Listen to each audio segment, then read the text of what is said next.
Gentlemen, today, by popular demand, Big Pretty will take on Jack the Ripper here on Big Pretty Man. Hi, and welcome back to Big Pretty Man, a channel for the extra large man who wants to live his life large and in charge.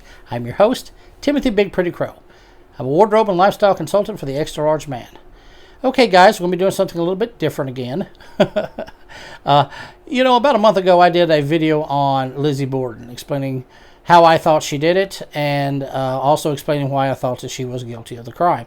Well, I got a big response on social media. A lot of people asking me questions. Some people wanted to debate it with me, which was kind of fun. But a lot of people noted that I talked about Jack the Ripper and my interest in the case of Jack the Ripper. And they're like, oh, you do a Jack the Ripper video. And I'm like, sure. You know what? This is not that surprising, because since 1888 and the commission of these crimes, the case of Jack the Ripper, or the Whitechapel Murderer, has fascinated the public. And this has been going on well over 120 years. So, it's not surprising that that someone would request this. And I will say that I have been fascinated myself with the case of Jack the Ripper since I was about 8. I think that's the first time I saw something on television about Jack the Ripper. I think it was actually on In Search Of, hosted by Leonard Nimoy, and I was fascinated, almost in a ghoulish kind of way, macabre kind of way, which kind of disturbed my parents. But at this point, I have read dozens of books on the case, all the theories on the case, some of them outlandish, of course. I've looked over, the autopsy reports. I've looked over the police reports of the time, the newspaper articles of the time, and also, yes, in 2019, I did go to, actually both in 2015 and 2019, I went to Whitechapel. In 2015, I looked up the sites myself and walked around. 2019, I actually stayed in Whitechapel, just a few miles from, not even a mile, from where the first victim, Polly Nichols, was murdered, and I took the Jack the Ripper tour. So I think that at this point, I definitely qualify as a ripperologist. So I think I'm a little qualified to talk about this case. Now, as I said, the case of Jack the Ripper holds a fascination for a lot of people. Both amateur sleuths, detectives, the public. It's a fascinating mystery and case. One of the reasons being is that really Jack the Ripper is the first modern serial killer. Of course, there were serial killers in the past, such as Elizabeth Bathory and Bluebeard and others. Really, for the modern age, Jack the Ripper is the first. Now, Jack the Ripper was accused. We know that Jack the Ripper killed at least 5 women, maybe 6. But and for serial killers, in comparison to many of the known serial killers of the last 100 years, that's a rather low number.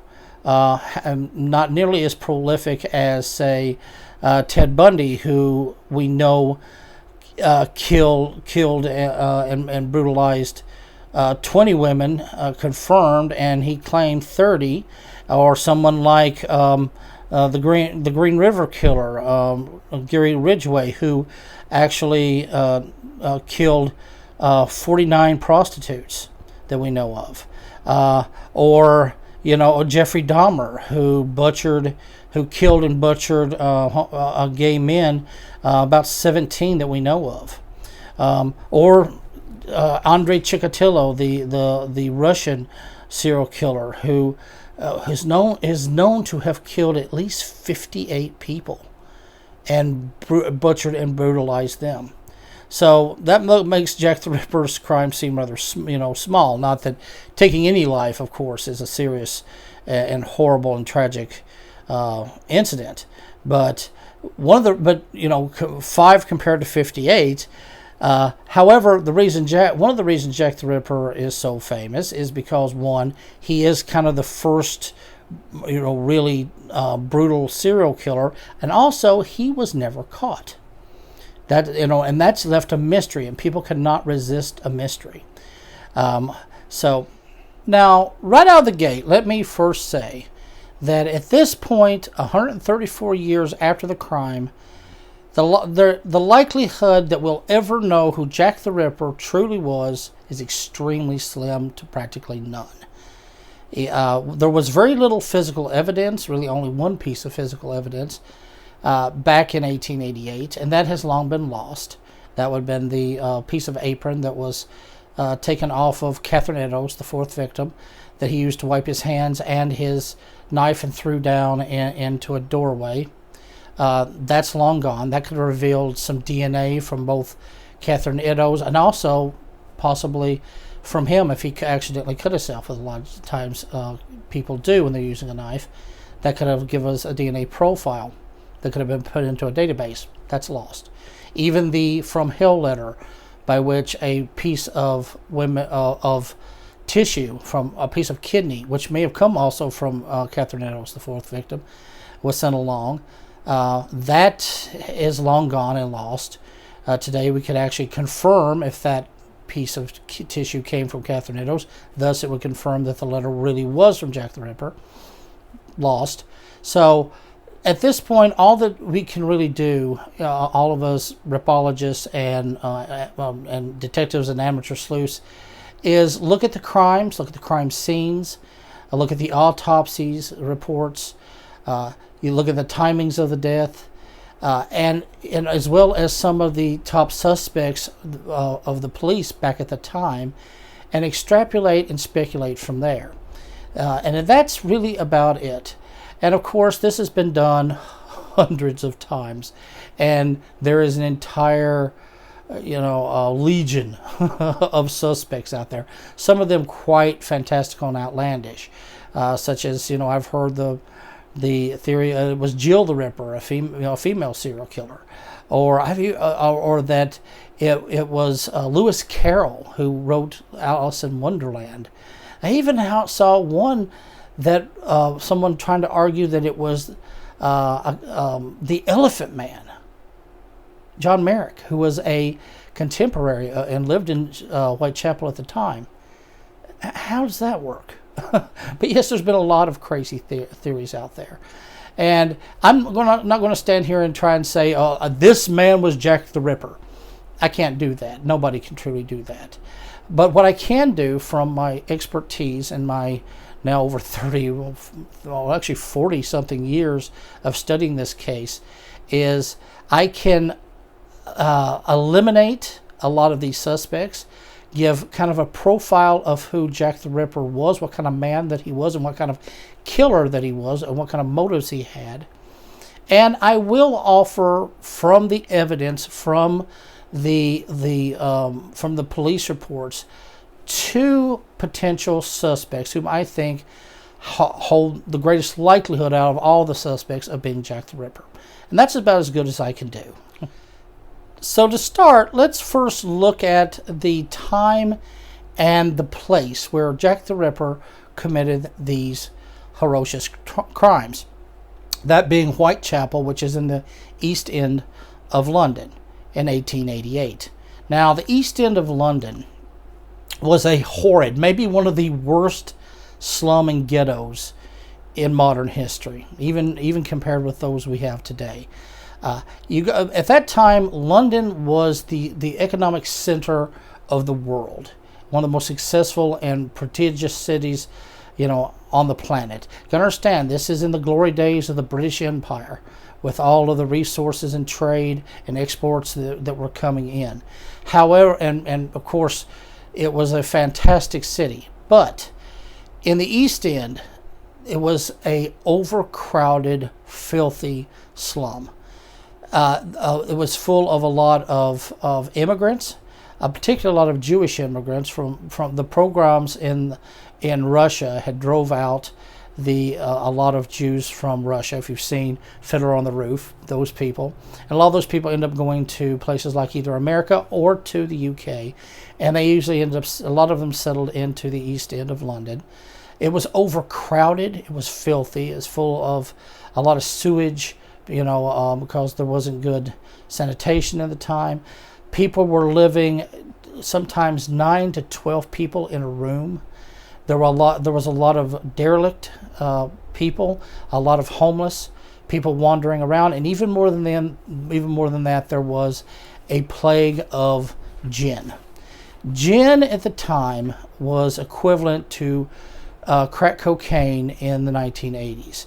It was a very cheap alcohol, a very strong alcohol. Anybody that's drinking gin knows this, and the alcoholic addiction to gin was just rampant, especially in this poverty, overcrowded part of London. People used it for escapism. People basically many people just basically lived to get enough money, which was gin was pretty cheap, to get this cheap alcohol and spend the day drunk or the nights drunk. Also, because it was such an impoverished area full of indigent people, a lot of women who had lost their husbands either because of their alcoholism or other reasons ended up in Whitechapel, sometimes with children, and they really had little prospects to make money, so they ended up going into prostitution. There's an estimated like 1,200 prostitutes in the quarter mile of where Jack the Ripper did his work, and most of these prostitutes were the shabbiest of type of prostitutes. I hate to make the comparison and use the word, but really they were the 19th century equivalent of what people call crack whores today, or lot lizards. I hate using that term for women, but the image that it conjures is really correct. Most of these women were basically lived kind of homeless. They slept in doss houses, these flop houses that they had to pay like 4 pence a night. For a little less than that, they'd be put in these overcrowded flop houses to spend the night. They usually just try to make enough money to get into one of these flop houses and to get their drink, and that was it. That was their life. And these prostitutes were extremely cheap. Most of them having sexual encounters in doorways, alleyways, that type of thing. And you could buy one of them for 2 pence, 3 pence, or a stale loaf of bread. Yeah. So this was a very, and these were very, very desperate, drunken, and souls that were just wandering drunk and selling their bodies. And actually all of Jack the Ripper's victims, without exception, was women of this type. They were all severe alcoholics. Most of them had been put out by their families, ended up having to prostitute in the streets for their drink and for a place to sleep. Without exception, all of his victims. Now let's go over the crimes, the murders. And classically there are the 5, what's known as the canonical 5. 5 prostitutes who had been killed and slaughtered between August and November of 1888. Now, they call them the canonical 5 because some people believe that there were more. However, there actually were 2 other murders just a few weeks before that some people count as Ripper killings. The first one being a woman named Emma Smith, and the second being a woman named Martha Tabrum. However, with Emma Smith, we can pretty much discount that one as a Ripper murder. It doesn't follow the M.O. In fact, she seems to have been attacked by a gang of 3 men. She did survive initially the attack, in which she was robbed. Also, they kind of violated her, actually shoved something up inside of her. And she initially survived, was taken to a hospital, which she died later. But she said that she was attacked by 3 men. So this doesn't. It looks like Jack the Ripper likely worked alone, and also did. His thing was mutilation of bodies and cutting throats, and he didn't rob anybody. So it doesn't match his modus operandi. So do not think that this one. You can count this one out as a Ripper killing. The second one was of a woman named Martha Tabrum, who was stabbed over 40 times. However, there was no mutilation, and looking at the case for Martha Tabrum, her and a friend had picked up 2 soldiers at the time, and she went into an alleyway along with him and didn't come out. And she was found with at least 40 stab wounds, but the knife used looks like it may have been a bayonet. And of course, she was out with these 2 soldiers. They never found these 2 soldiers. Her friend was too drunk to identify anyone. So this also does not look like a Jack the Ripper case. This looks like more like a trick gone bad. So I think that we can kind of discount both of these. Some people have said this, particularly with Tabrum, that this may have been a first exploratory murder by Jack the Ripper, and that is possible, but I'm not thinking so. The situation doesn't fit. So we will go with the canonical 5. First, we'll start off with Mary Ann Polly Nichols.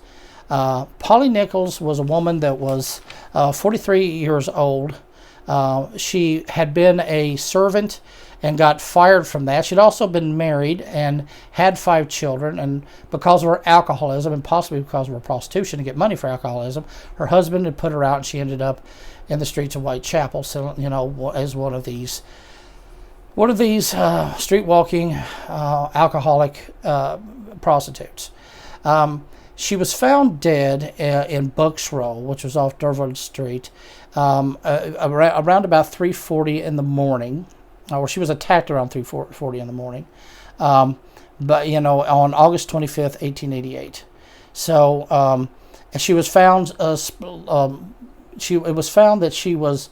At first, they didn't think she was. The men that found her didn't think she was dead. They thought she was passed out. But then they figured out she was dead. When they took her in, they pulled her dress up. They found that there had been some mutilation, and this mutilation seemed a little more exploratory. It was a bunch of series of deep gashes and cuts, several inches long, on her stomach and abdomen, and also her vagina had been stabbed.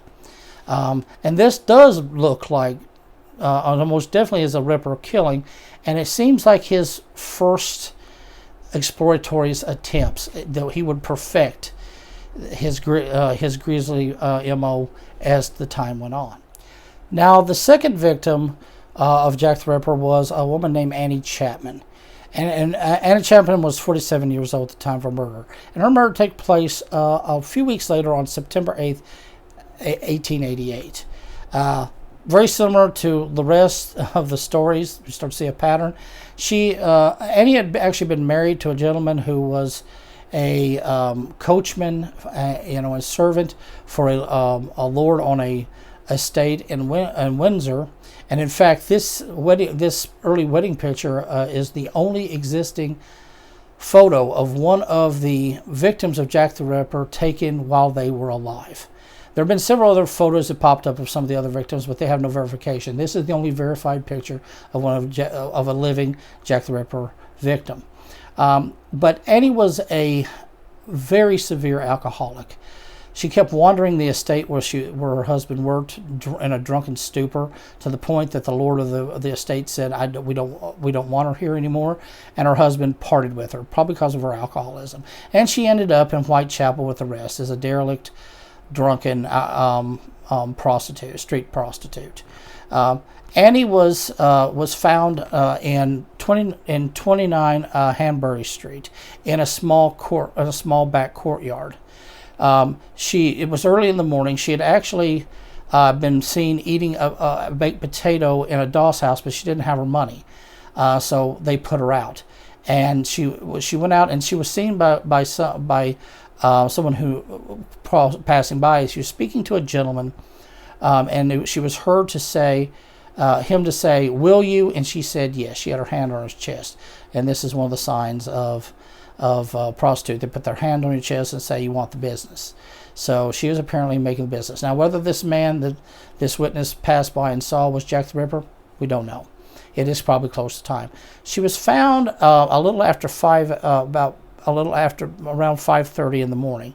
However, someone going to the toilet that day had heard around 5:15 something hit the fence on the other side, and didn't pay much attention.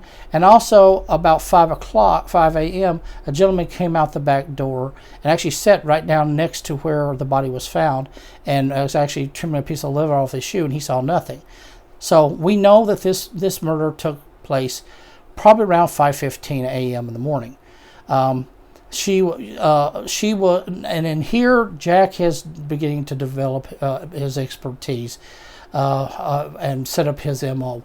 Her dress had been lifted up. She had been slit from her pelvis, from her vagina all the way up to her sternum bone, spread open. All of her insides, her innards, her intestines had been thrown up over her shoulder. Her uterus had been removed and wasn't found. Obviously, Jack took trophies, and her vagina had been carved out. So she had just been butchered, and she's laying all displayed like this, laying there. And now the third victim was actually a couple of weeks later, on September 30th, 1888, and this was Elizabeth Stride. Elizabeth Stride was actually about 44 years old when she died, when she was killed. She was actually born in Sweden, and when she came to the UK, she actually had married a gentleman, John Stride, and her original maiden name was Gustafsson, Gustav's daughter, and she then became Elizabeth Stride. And they actually run a coffee shop, and she was said to be very intelligent, speaks several languages. However, things seemed to went wrong with her and her husband. Then he died, and she was out on the streets. And in desperation, she turned once again to drink and to prostitution. And she was actually very frightened about Jack the Ripper. She felt that she was going to be killed by Jack the Ripper.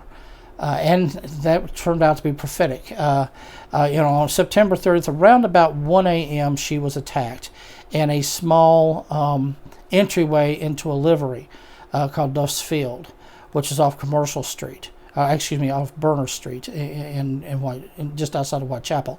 And interestingly, she was not butchered. She was found with just her throat cut. And this was it's now believed that Jack the Ripper got interrupted because right around 1 or a few minutes after 1, a gentleman was bringing his cart into that yard. So in other words, he got interrupted. And in fact, his horse shied. It's pitch black.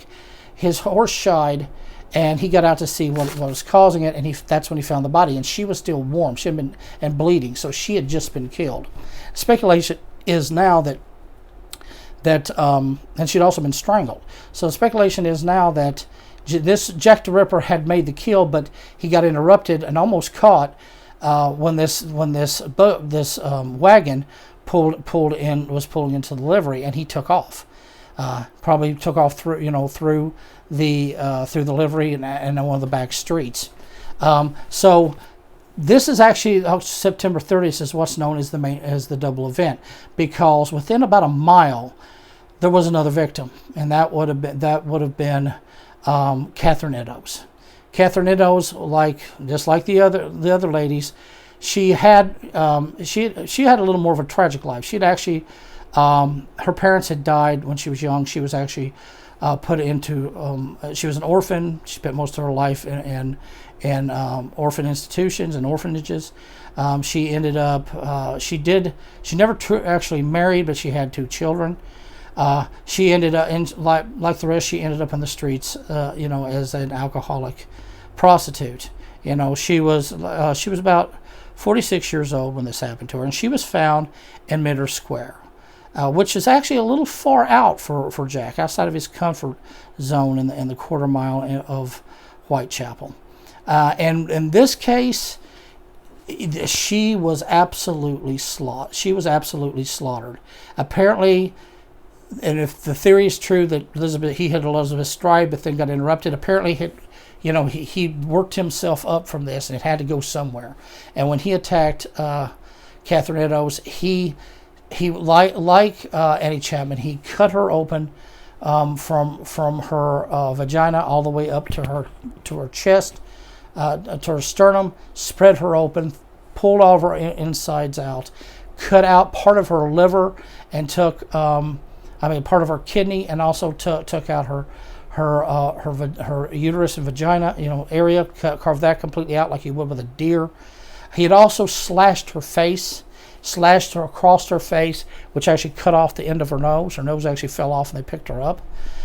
So she was so hideously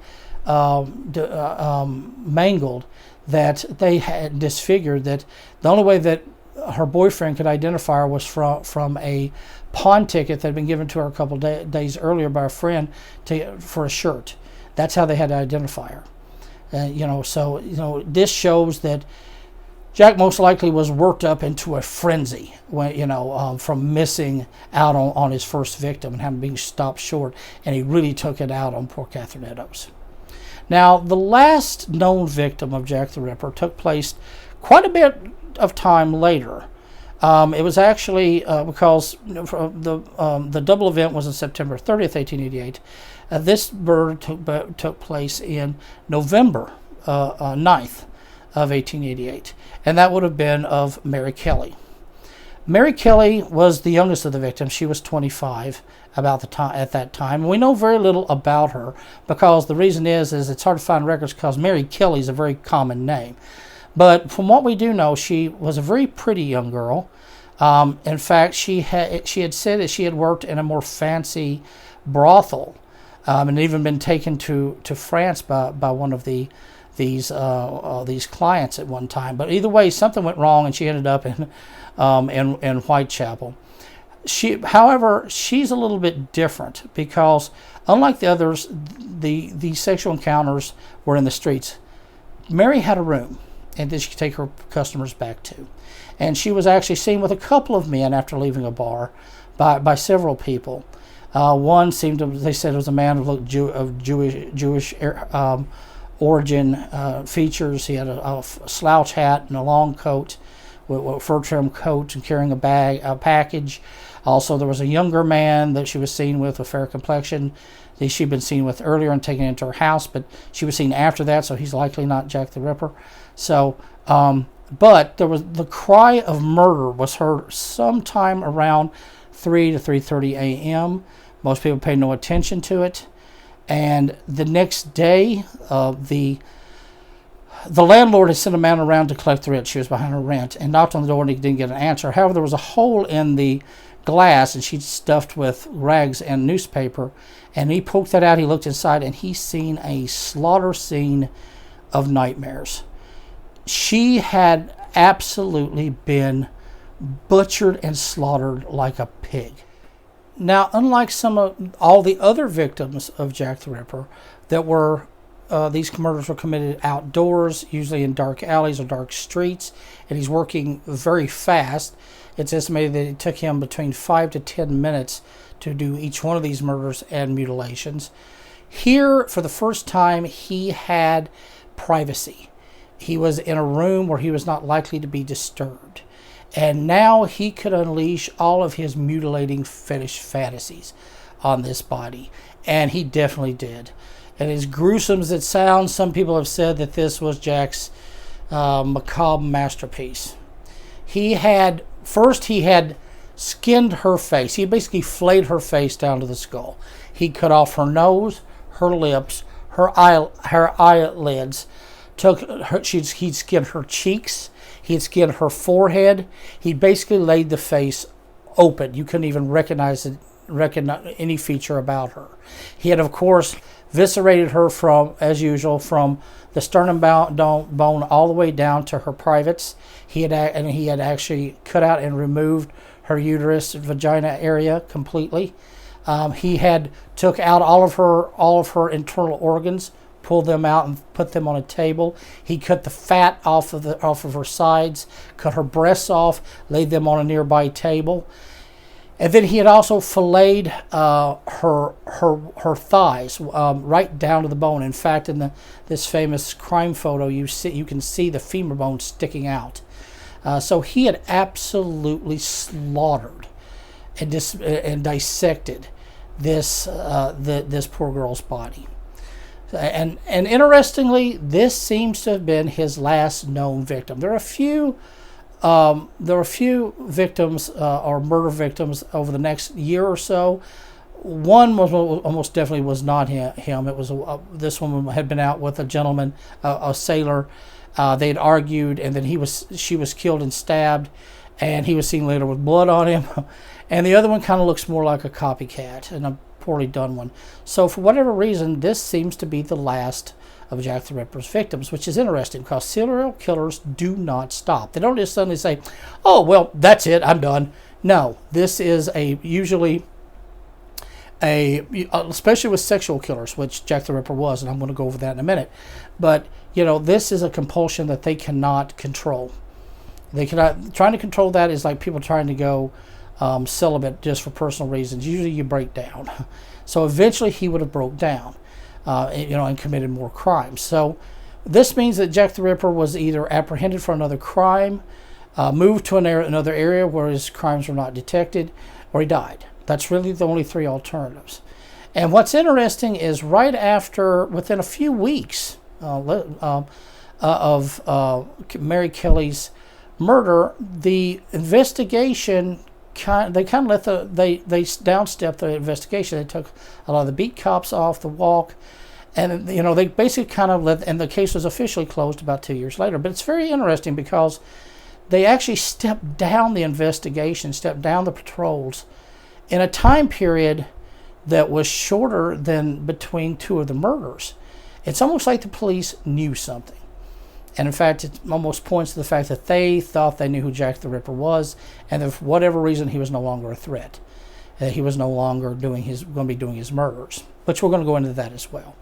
So those are the famous murders committed by Jack the Ripper in 1888. Now, before we go into the myriad of suspects for Jack the Ripper and discounting and eliminating a lot of those, first let's talk about a profile of the type of man that Jack the Ripper most likely was.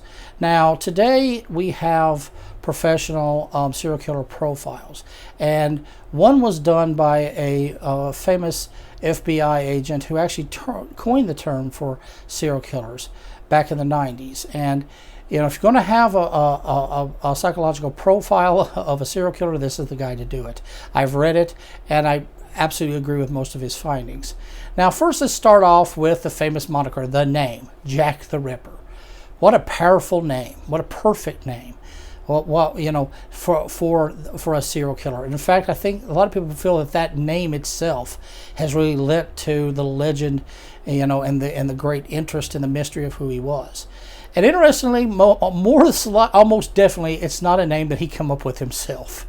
The name comes from a letter that was received not long after the Chapman murder, called the Dear Boss letter. It showed up at the Central News Agency, a agency that for journalists used for newspapers in the area, which that itself was very interesting. Most common people would not know about this agency, mostly journalists, which that gives us a hint to the origin. It was written in red ink, in very nice script. Kind of teasing about the murders, claiming to have tried to write the letter in blood and several other. You can look it up and read this letter. But he signed it, yours truly, Jack the Ripper. Well, this was put in the newspapers, and the name stuck instantly. He became Jack the Ripper. However, it was suspected then by almost every police officer that this was a fake letter. And it was actually believed to, at the time, most likely have been written by a journalist trying to stir us, to sell papers and stir things up. And now we have evidence that that is absolutely true. There was a tabloid type of paper, and they were really hyping on the Jack the Ripper murders, selling papers like hotcakes. But in the Star, there was a gentleman named Frederick Best, a journalist, and it's now believed that he wrote that letter. There was actually a memorandum found by a new editor that took over, scolding the paper for keeping a dishonest man like Best on the payroll, and that he had misled in the Whitechapel murders. How had he misled?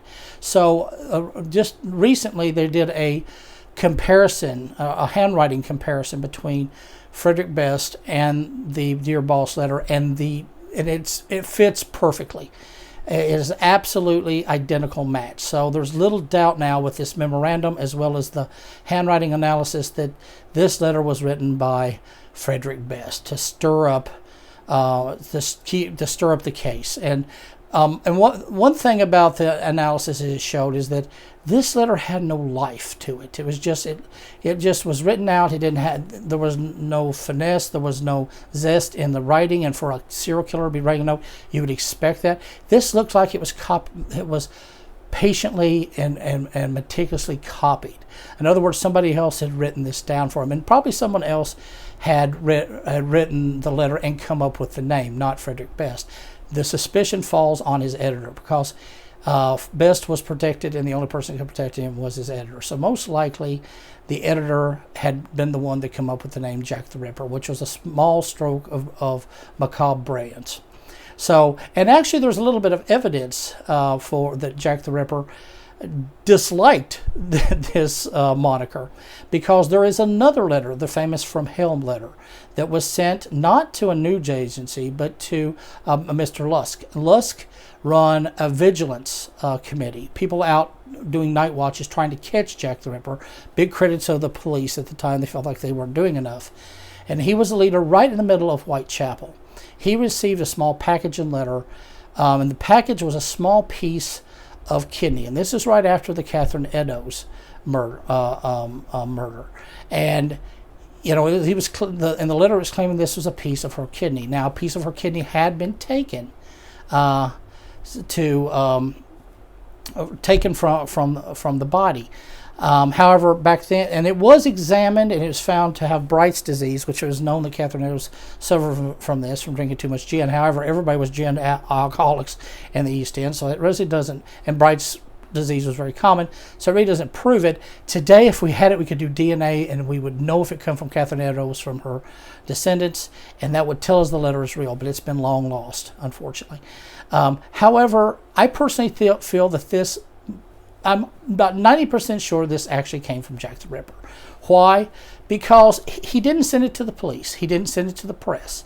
He sent it to a vigilance leader in the city itself.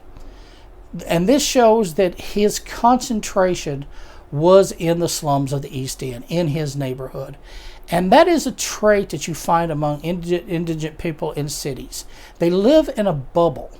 And out there, and that bubble is their world. And anything outside that bubble does not count. They don't think of.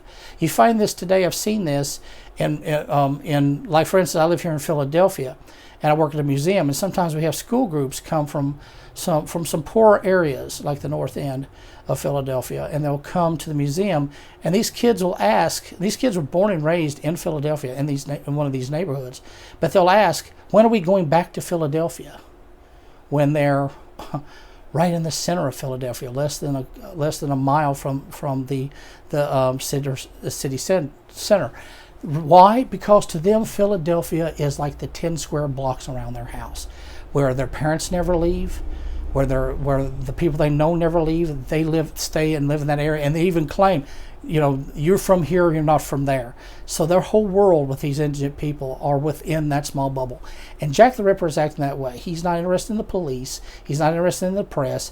He's interested in the one person he sees as authority in his neighborhood of Whitechapel. This shows that two things, this letter. One, that Jack the Ripper was definitely from that area. He was not some fancy gentleman, and I'm going to go into that in a minute. He was definitely one of these indigent people, working class people, poor people living in that area of Whitechapel, probably less than a couple hundred yards from Dorset Street. And that's one. And number two, this letter he did not sign it. He ended it by saying, "Catch me if you can, Mr. Lusk." So it's unsigned. And this seems to be, and at this time he was known as Jack the Ripper, had been for a couple of weeks. And this is almost like he is rejecting that name. And plus another thing, people's like, well, it's probably a fake. Where do you get a kidney? Even back then, where do you get a woman's kidney? I mean, I guess it's possible from the hospitals, but you can't just go out and give me a woman's part of a woman's kidney. I think most likely this truly was Jack the Ripper's letter, and it's unsigned. Now let's talk about Jack the Ripper's enigmatic appearance. What exactly did Jack the Ripper look like? Well, we will never really know because obviously he wasn't caught. Number one, just like his name, what he really looked like, we don't know. And there were a lot of witnesses to seeing some of these prostitutes with customers in and around the times of the murder within half an hour or so. However, those are very unreliable, even if it was the killer. And number two, these are street prostitutes, and they're approaching a lot of different men and talking to a lot of different men. For instance, we know that Polly Nichols had 3 customers earlier that evening before her murder, and also, as well as Annie Chapman had several customers. So the fact, and a lot of these men they'd approach, they'd talk to, the men would say no, or that it wouldn't work out. And even if they did have an encounter, the encounters usually lasted no more than 15, 20 minutes in an alleyway. So it's really hard to narrow down whether the men these witnesses saw them with was the perpetrator, was Jack the Ripper. However, there are 2 cases of eyewitness. One with Annie Chapman, the man seen putting her hand on his chest not long before the murders, as well as a witness to one of the crimes. That's right, there was one witness, and that was a gentleman named Israel Schwartz. He, a Jewish immigrant who spoke little to no English, who walking down the street saw Elizabeth Stride near that alley being attacked. Looked like she was being strangled and pushed down from behind by a gentleman. The gentleman yelled at him, looked at him, glared at him, yelled at him, actually called him Lipsky. Lipsky had been a Jewish murderer who had been executed a few months before, and since then a lot of people have been yelling Lipsky at Jews as a mockery, and he got afraid and he ran off. But he did get a very clear, well-lit look at the man. And we're going to go into that later. But going from the description from both the person that saw Annie Chapman with the customer with her hand on his chest and Israel Schwartz's description, we get they do correspond. And from what we can take from those 2 witnesses is that Jack the Ripper was probably a man about 5'7". Both said he was about that height, of a worker man's muscular build. Dressed kind of in what is known as the shabby genteel. He had dark hair and a dark mustache. He had kind of a broad face, and they said with darker eyes. Of course, it might be hard to tell. And he wore either a sailor's type of build cap, or a billycock, or my favorite hat, the bowler, like the one I was wearing earlier. Hat, which does fit the profile for a man like Jack the Ripper. Jack the Ripper. Now, one of the famous images of Jack the Ripper, if you see in the media and you see in movies, is this well-dressed, chap, distinguished gentleman in a cape, in morning wear and wearing a top hat. Forget all that. A man like that would have definitely stood out in the slums and ghettos of East End. Everybody would have noticed him. No, that image actually comes from Dr. Jekyll and Mr. Hyde. That story had been made into a play, which was very popular at the time, and the image of Dr. Jekyll, this well-dressed, distinguished gentleman who was a fiend, and the very real Jack the Ripper who was ravaging the streets at the time, the 2 kind of melded, and over time that's where you get this well-dressed Jack the Ripper. No, Jack the Ripper would have been a very common-looking man, somewhat very unassuming, like a lot of serial killers. If you passed him on the street, you probably wouldn't even notice him. Probably very, very unassuming, and probably even very charming, very nice to talk with, which is probably one of the reasons, right in the middle of these murders, that these women, true, they were desperate and go with just about anyone, but I'm sure their whim was up to someone that looked spooky or weird or creepy. He did not look spooky or creepy, and they didn't seem to have a problem going into dark areas with him. So Jack the Ripper would have been a very common-looking, unassuming, workaday chap walking around Whitechapel, going about his business. A man that would have blended in with the crowd. Now, let's talk about the psychological profile for Jack the Ripper. First off, let's say one thing, that Jack the Ripper almost definitely fits the category of a psychopathic killer. not a sociopathic killer. There is a difference. A lot of times these terms among people are used interchangeably. However, there is a difference. A sociopath is a person who has low conscience. They do have some conscience. They're extremely self-centered. Only they're what counts. Both of these categories are antisocial disorders. But with a sociopath has a lot of problems functioning in society. They usually don't marry. They can't hold relationships. They have trouble holding jobs and homes. These, they often a lot of different legal trouble here and there. Because of their antisocial and disrespect for social rules. So, that's a sociopath. And sociopathic killers, they usually have, everything is for their own means. That's that's usually what you find with sociopathic killers. Sociopaths are actually more likely to be rapist type of killers. However, and there are a couple examples of sociopathic killers, one of which would be Jeffrey Dahmer. Jeffrey Dahmer was not a man without conscience. In fact, every time he killed, he felt bad about it. He even tried to go to church and repent and all of this. Didn't turn himself in, but he also had trouble holding down jobs, holding down homes. He was a horrible alcoholic. These are all of the traits of a sociopath, and he became a sociopathic killer. Whereas a psychopath is quite different. Now, a psychopath, they have no conscience. They recognize is their own needs and their own desires and fulfilling them. And people to them are just vehicles, just animate objects that to achieve their own motives, whatever those motives would be. And with a psychopathic killer, it is all to satisfy either their fantasies or some sort of need. However, psychopaths, unlike sociopaths, can be very charming. They do understand social rules, and even though they have no real emotions, they're very good at being chameleons and faking emotions and faking social normalities. It's not odd for psychopathic killers to be married, to have children.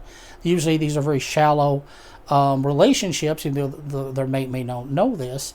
But they can very well blend in with society, and that is much more the type of man we're looking at with Jack the Ripper. Jack the Ripper, because he won under the radar. He was not someone that the police would have recognized, not someone who had much of a record, if at all. And also, these women, even at the heights of these brutal murders, would go off with him into dark alleyways. And so, apparently, as I said before, he looked unassuming, and he did not look like a threat. Also, he's probably very charming, had probably a nice smile, and he knew how to turn it on and play it as a sexual predator. And while we're on that case, I want to talk about. We can start with one of our first suspects that we can rule out, and one of the most recent ones, and that would be H.H. Holmes. Herman, better known, his true name is Herman Mudgett. Herman Mudgett, H.H. Holmes, was a psychopathic serial killer who lived contemporary at the same time in America. There's some proof that he did travel a little bit to England. He was a very well-off man and a doctor, and he committed at least 9 murders, though he claimed about 200, and there's a lot of legends and things we don't know about H.H. Holmes. And incidentally, I have a little connection to H.H. Holmes. Back a few years ago, one of his great-grandsons believes that he was Jack the Ripper, and that also that he had faked his death, which I find ridiculous. The man was hung in public at Moynihan Prison here in Philadelphia, and he's actually they buried him in a small town not far from here, just a few miles from here. But because of this, this belief that somehow he had faked his death, got somebody else executed in his place in a prison, whatever, he had the body exhumed. And actually, I knew the archaeologist that exhumed the body. She's a friend of mine. And actually, her advisor in forensic anthropology, one of the best in the world. I actually was a student of this lady, and they brought the remains to the museum where I work. And one of my jobs was to protect the room that it was in, and I have been alone with the remains of H.H. Holmes several times. I've seen them. Spend a little time looking at them. I didn't bother them. I'm not that dumb, but I have. I'm one of the few people that got to spend some time and actually see the remains of H.H. Holmes, America's first serial killer. But anyway, the thing is, we can discount the theory that H.H. Holmes was Jack the Ripper, mostly because of their motives. Both were psychopathic killers, that's apparent. However, the motives are completely different. H.H. Holmes was more economically, he was a psychopathic killer con man, and he killed people to get their money solely. He would get people to, he would romance women and get them to sign over their inheritance rights, and then they would go missing. He would do fake insurance claims and then actually kill the person he was going into it with. That's actually how he got caught. He also was apparently killed people in his hotel that he had in Chicago for the Chicago Fair, and he was basically boiling the flesh off and selling the skeletons to medical schools, and they were worth several $100s, which is thousands today. So he was an entrepreneur. He was a serial killer. He was out for the money. In this regard, he's a lot like another psychopathic killer who was from England named John George Haigh. John George Haigh was a very well-dressed, dapper serial killer in the 1940s in England.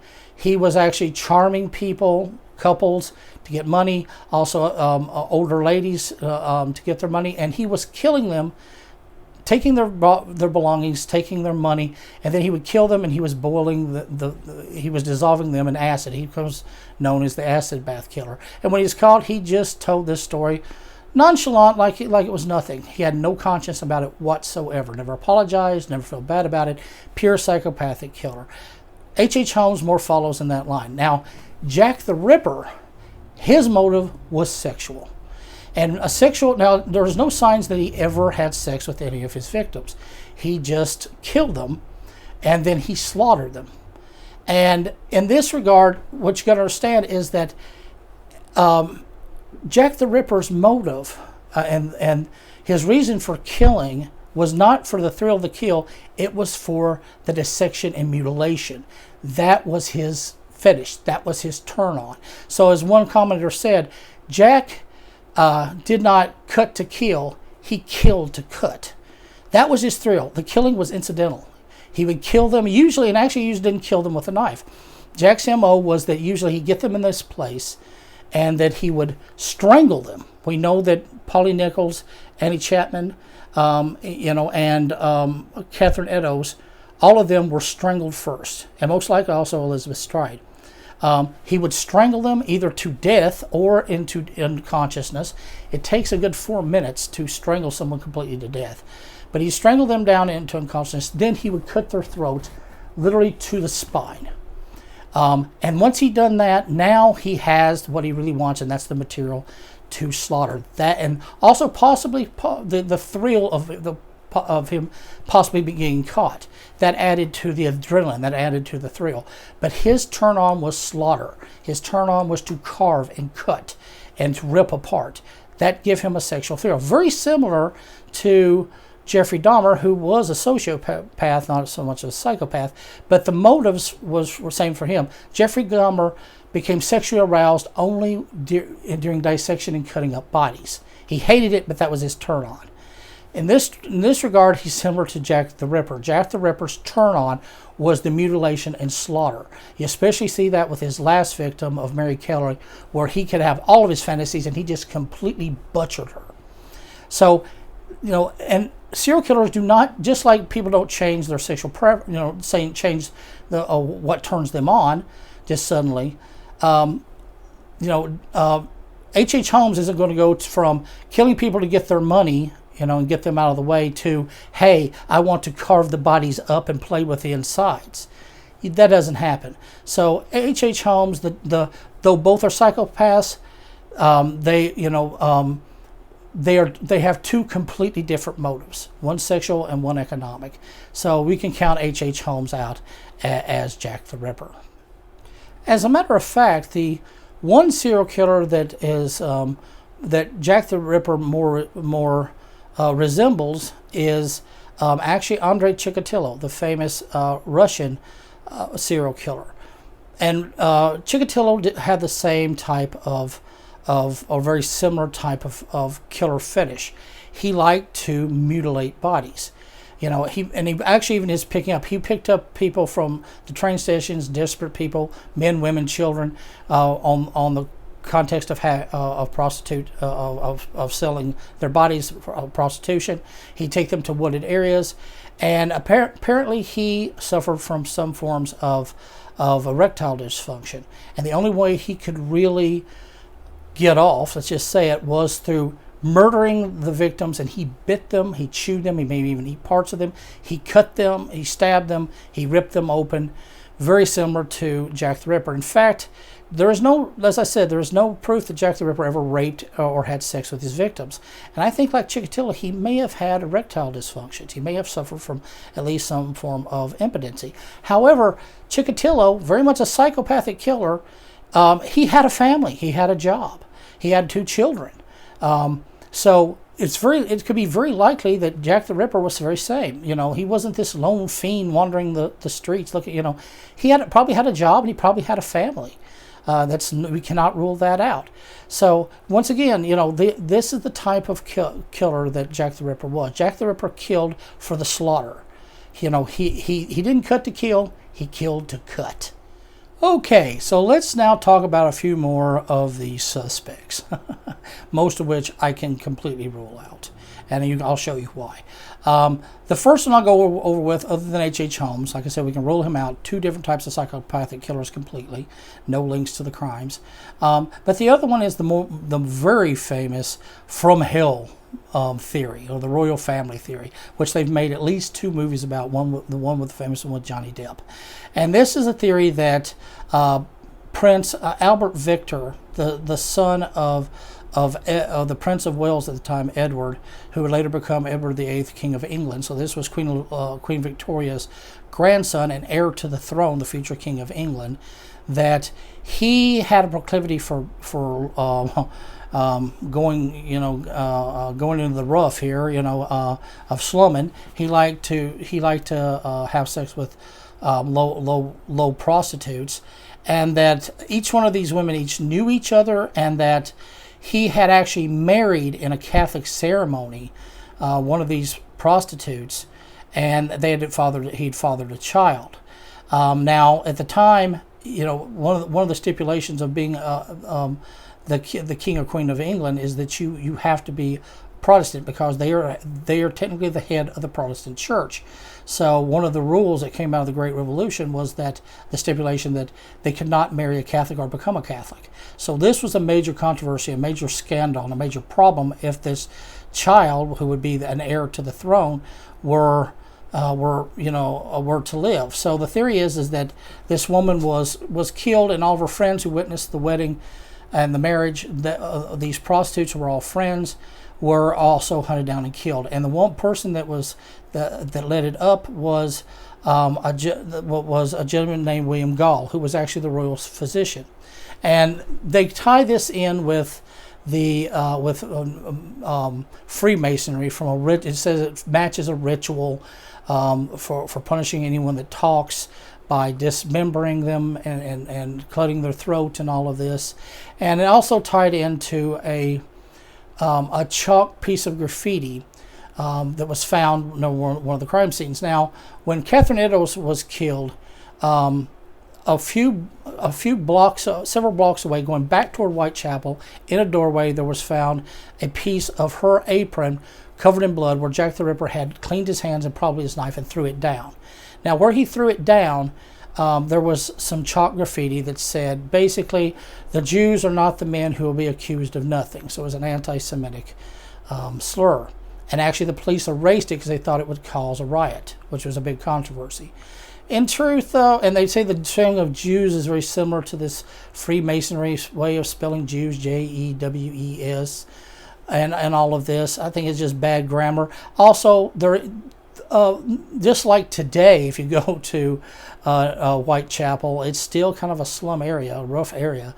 You'll find graffiti all over the place like any other city. So this may have not been written by Jack the Ripper at all. In fact, I don't think he had anything to do with it. I think he just I don't think he took the time running from a crime scene to sit and chalk something on the wall. I think he just tossed it down and that just happened to be on the wall. That's my opinion. And this entire theory is complete bullshit. So it's a great story. It sold a lot of papers, made a lot of books, several movies, but it has no basis in reality. For number one, we know that Albert Victor was actually probably bisexual, but he seemed to have a preference for men. So, you know, and there is no record of this marriage whatsoever. There is no the Freemasons themselves have rejected any of this. And at the time, Gall had a stroke in 1887, and it really had incapacitated him. And he had a series more, and he died in 1890. So by the time of the famous 1888 murders, he was pretty much a paraplegic. He couldn't walk. Now, they played it up in the movie like he was faking it. He wasn't faking it. The man had a major stroke, and he had several more, and a cerebral hemorrhage, and he finally died. So this whole theory is just pure fantasy. Not a shred of evidence for any of it being true. Pure speculation and pure fantasy. So end of that one. I hear that one the most. Well, wasn't it the royal family? No, it wasn't the royal family, for God's sake. You know, you bringing the royal family into any story will up the papers, will up the popularity. So no, we can discount that one. Now another suspect that's been brought up was a man named Francis Tumblet, who was an American, a very eccentric character. He was kind of a quack doctor, so quack remedies and all of this. He liked to walk around in a uniform that he made for himself, big slouch hat, and he had this huge mustache. Just this huge waxed mustache, and he was kind of famous for that. It was known that he had been arrested several times while visiting London. He did visit London very often. In fact, there was a warrant for his arrest when he fled to America, and it was said that he had a lot of had some uteruses and some preserved in jars, and all of that. However, pretty much ruled him out because. One, the way he looked and with his accent, he would have stood out like a sore thumb. He would have stood out. People would have definitely noticed that big mustache and that American accent and the way he dressed. Also, he was a known homosexual, and homosexuality was illegal at the time. All the charges against him, or most of them, were either for fraud or for being inappropriate with a man. You know, and that's one of the reasons he fled. So, and he does not match, you know, there was never any cases in America where he mostly lived, you know, and once again, serial killers don't stop, they just move or die or get arrested, and there's no other murders like that. There's no proclivity for slaughtering bodies, so Tumblet should be eliminated. He was a very weird character, and I think that's the reason they went after him. But, you know, and also usually homosexual serial killers attack other homosexuals. Serial killers usually target the people that they're attracted to, you know, the gender they're attracted to. And, you know, so Tumblet would not have been interested in women. So if he was a serial killer, he'd have been killing men. So you can rule him out. Now, another one is the artist Walter Sickert, excuse me. And Walter Sickert was a rather famous artist, but the only reason for him being associated with these crimes, and there's a book written by this, is that he liked to draw some rather macabre prostitute pictures in his art, and it was thought that some of the letters bore his there were a lot of these fake letters being sent in to the police, and some of them looked like they'd been penned by Walter Sickert. If Walter Sickert was guilty of anything, it was maybe faking some of these letters. However, several of the murders, he wasn't in the area at all. There's really nothing to back up him as a suspect at all, other than him drawing creepy pictures. And if that was the case, half the artists in the world would be Jack the Ripper suspects. So forget that. Now, with some of these wilder theories out of the way, let's now talk about some of the suspects from the police at the time, which to me holds a bit more warrant. These are the men that worked the case. And first, we'll go over the McNaughton list. Melville McNaughton was one of the commissioners for the Metropolitan Police at the time, and there was a man named Codbush who had become a suspect to one journalist. And this journalist had written to McNaughton, this was in the 1890s, about the whether or not Codfish could possibly be it. He said no, absolutely not. He was checked by police and he was discounted.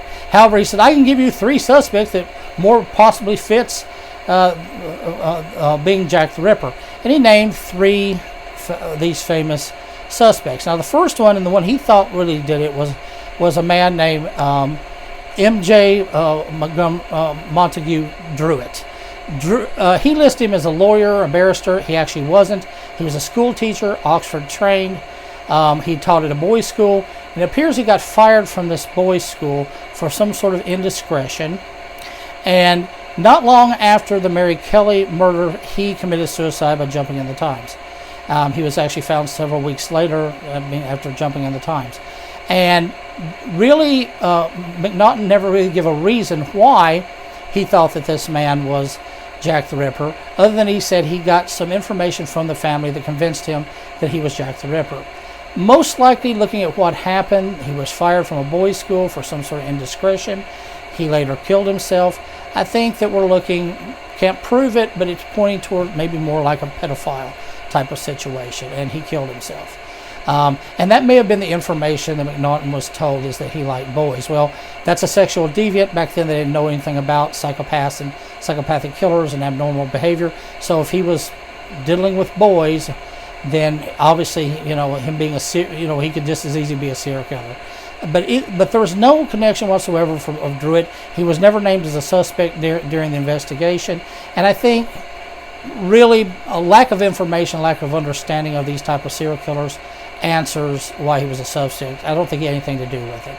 Well, also within that note was another suspect that nobody understands why. And there's a man named Michael Allstrom, who was actually a Russian, but he appears to have been a sneak thief and no history of violence. He was a thief.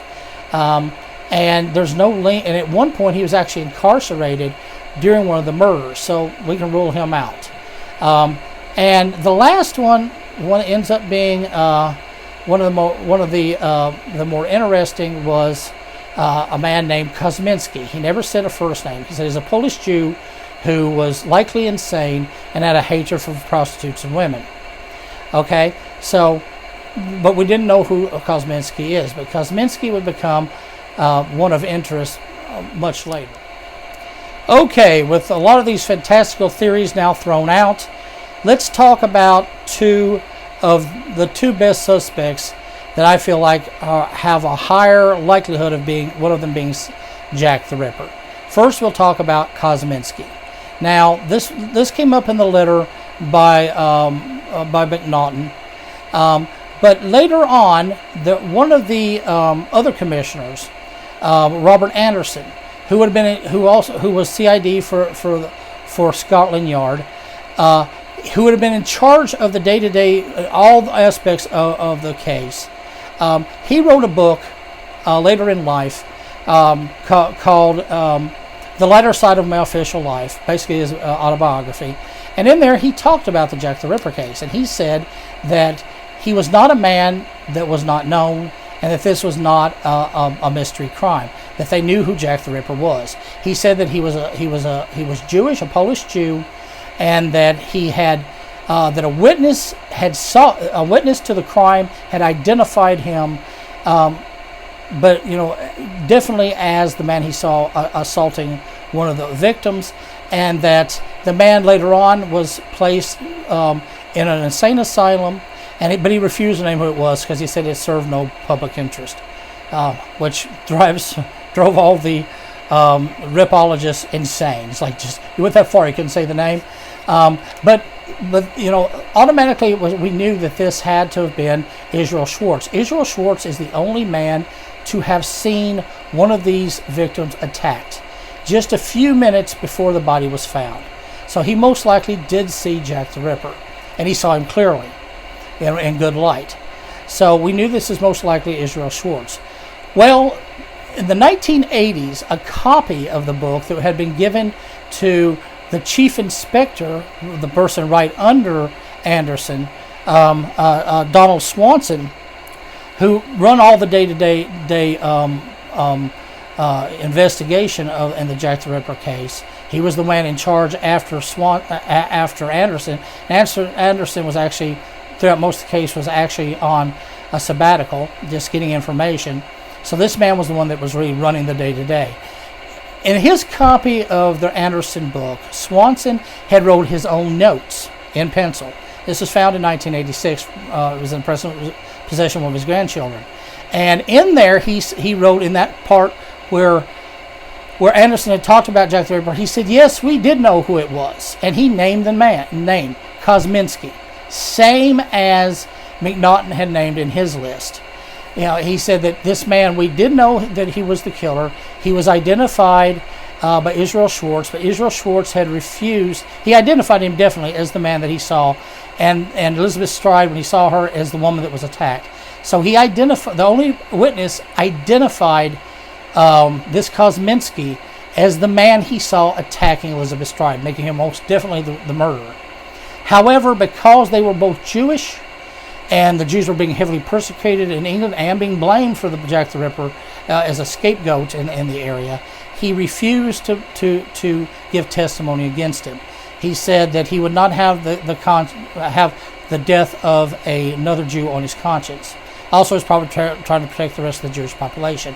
Now, it had to be something like this for the police, because you understand there was no forensics. They couldn't even type human blood, tell human blood for animal blood.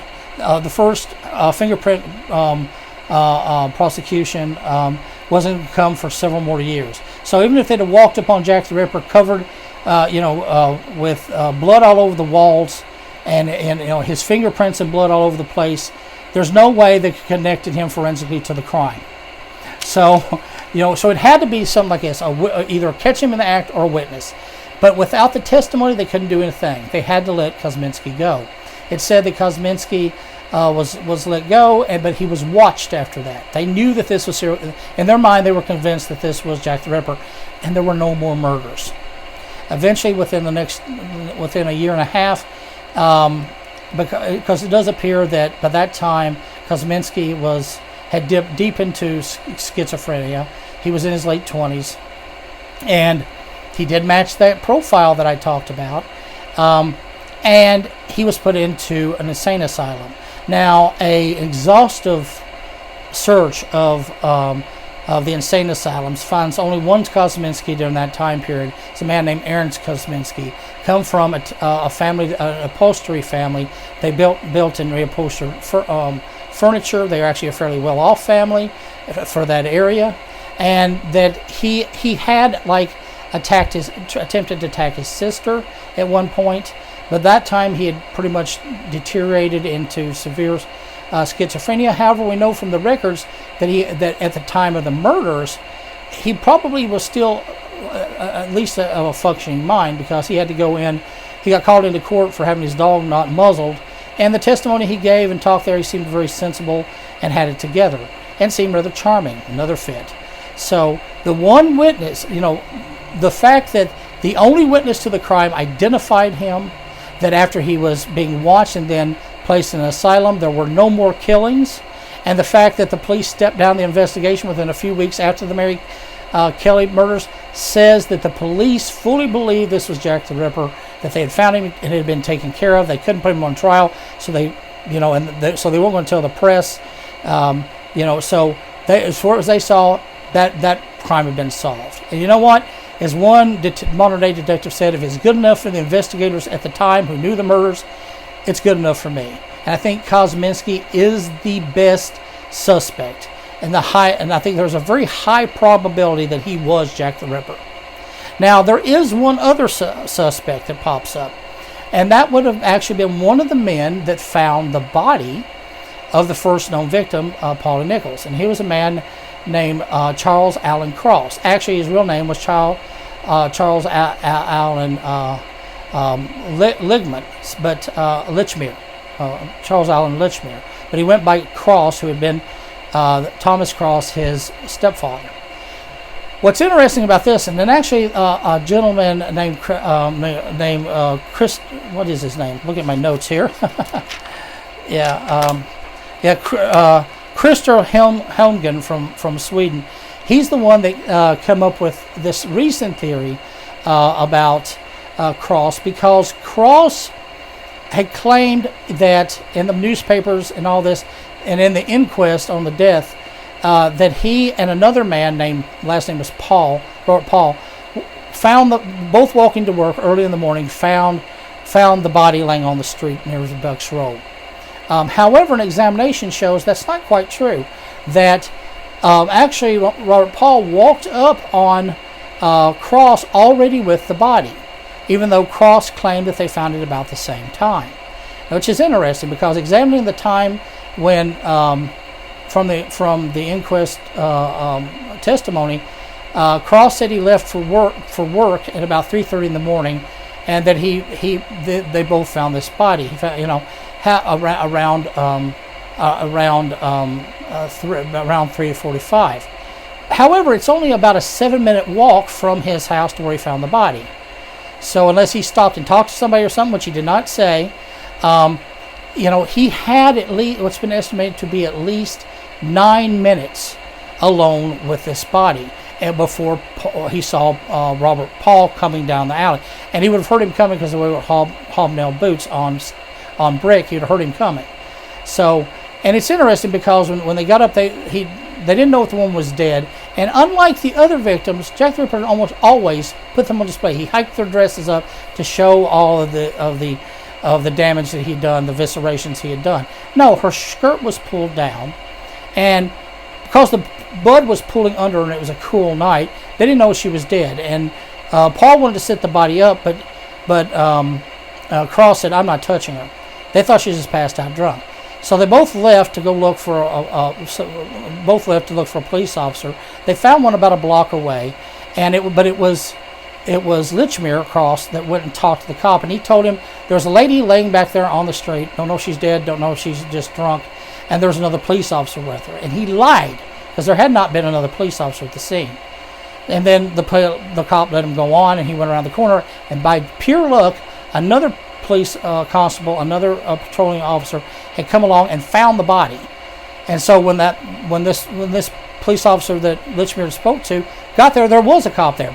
Wonderful stroke of luck, because if he'd have walked up, found that body dead, there would have been an all points bulletin and a manhunt for Litchmere Cross, whatever you want to call him. But there wasn't. So that cop would have had no reason to discount his story. But he was finally fleshed out, and he had to come give testimony. Now so he was alone with the body for a good 9, maybe 10 minutes. Why didn't he mention that? Also, it looked, he would have seen the thing that the dress was pulled down.